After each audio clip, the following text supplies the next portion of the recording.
Au sommaire de ce Dak ou pas Dak, la coupe va-t-elle remplir la saison du PSG?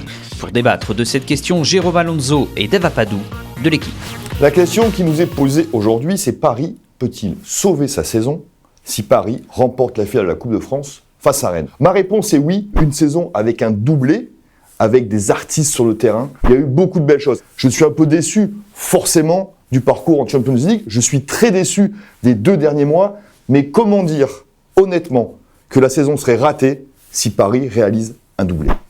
Paris ne sauvera pas sa saison en cas de victoire en Coupe de France parce qu'il y a le sentiment un petit peu diffus, peut-être injuste, que c'est une équipe qui est un petit peu dans la position d'un grand gaillard dans un cours de récré d'1m90, qui met des torgnoles à des gamins d'1m20 et qui, dès qu'il se retrouve devant un gamin d'1m50, commence à s'en prendre une. Forcément, ça relativise les succès domestiques. C'est peut-être injuste, mais c'est le sentiment qui est diffusé. Ce match est très important pour l'avenir du PSG. Ce qui se passe depuis Manchester peut laisser des traces si Paris ne s'impose pas en finale. Cette finale, si vous voulez, pour moi, ça serait un peu comme un sparadrap sur une fracture ouverte. Mais par contre, si Paris ne gagne pas la finale, cette fracture risque de jamais guérir. Échouer en Ligue des Champions, c'est pas échouer contre l'équipe C de Manchester United. Échouer en Coupe de la Ligue, éventuellement à Lyon, au Groupama Stadium, c'est pas échouer au Parc des Princes contre la Lanterne Rouge, Guingamp en l'occurrence. Sans parler de cette fin de saison où tu prends une raclée contre Lille, où tu perds à Nantes. Tout ça donne le sentiment d'une fin de saison en eau de boudin. D'ailleurs, dimanche soir, j'étais dans les rues de Paris, j'ai entendu aucun klaxon ni trompette. À mon avis, il est temps que la saison se termine.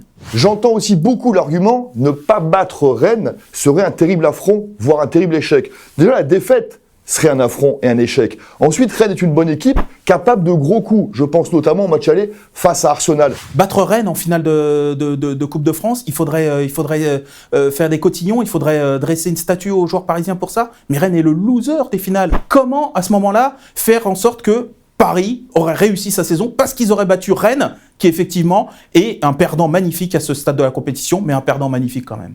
Et ce match revêt une importance particulière aussi pour Thomas Tuchel, à mon avis, qui avait clairement réussi son intronisation de ce qu'il apportait au niveau de la com et du management. Et c'est vrai que ce match-là, pour lui, c'est aussi une manière d'asseoir, son autorité, et de 2, de pouvoir prolonger son règne. Disons-le, Tourelle pour l'instant fait moins bien que Unai Emery. Est-ce qu'Emery a perdu contre l'équipe C de Manchester United? Est-ce qu'Emery en Coupe de la Ligue a perdu à domicile contre la Lanterne Rouge Guingamp? Non. Donc à ce point-là de l'histoire, il faut avouer les choses, Tourelle fait moins bien qu'Emery.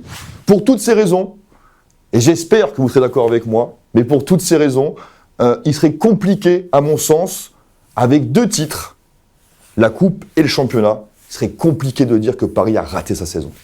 Pour conclure, je dirais que cette saison du PSG est une saison qui laisse un arrière-goût. C'est comme un bon plat, mais qui à la fin laisse un arrière-goût dans la bouche. Est-ce que vous allez dire que ce plat était merveilleux, inoubliable? Non, voilà. Et c'est toujours la dernière impression qui compte, et la dernière impression de la saison du PSG est vraiment pas bonne.